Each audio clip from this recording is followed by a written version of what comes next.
We just went through one of many experiences where we had a conflicted judge, highly conflicted. There's never been a more conflicted judge. Now, I'm under a gag order, which nobody's ever been under. No presidential candidate's ever been under a gag order before. I'm under a gag order, nasty gag order, where I've had to pay thousands of dollars in penalties and fines and was threatened with jail. Think of it. I'm the leading candidate.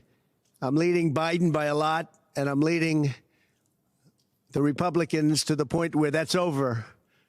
So I'm the leading person for president, and I'm under a gag order by a man that can't put two sentences together, given by a court, and they are in total conjunction with the White House and the DOJ, just so you understand. This is all done by Biden and his people.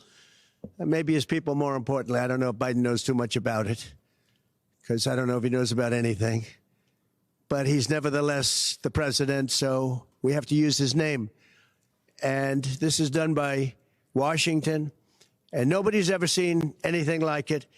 So we have a judge who's highly conflicted. You know what the confliction is. Nobody wants to write about it, and I'm not allowed to talk about it. If I do, he said, I get put in jail. So we'll play that game a little bit longer. We won't talk about it, but you're allowed to talk about it. I hope you do, because there's never been anybody so conflicted as this. As far as the trial itself, it was very unfair. We weren't allowed to use our election expert under any circumstances. You saw what happened to some of the witnesses that were on our side. They were literally crucified by this man who looks like an angel, but he's really a devil.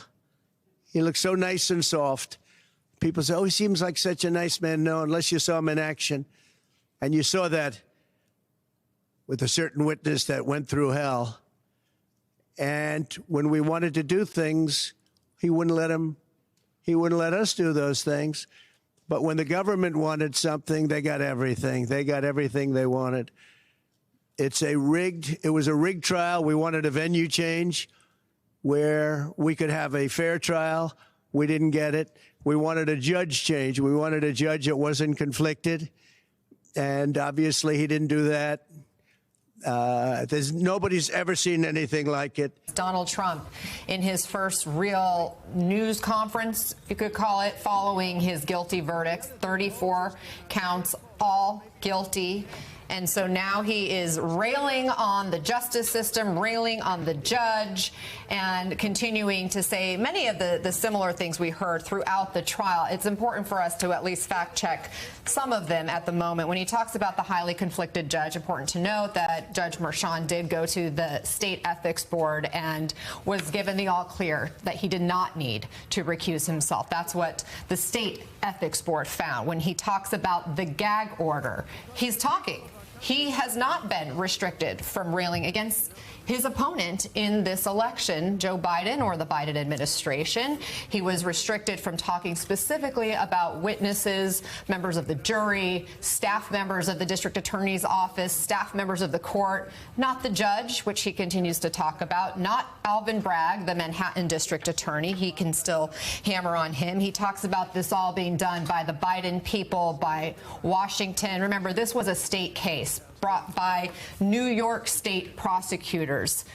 President Biden and the Biden administration has no connection directly to these people. And when he talks about how he would have liked to have testified, he had an opportunity to testify, to share his story and speak his truths to this jury who decided his verdict. So those are just a handful of the claims that he made that I think were important to address. And we're 25 minutes in or so from when he began speaking, and he continues to bring up all kinds of issues.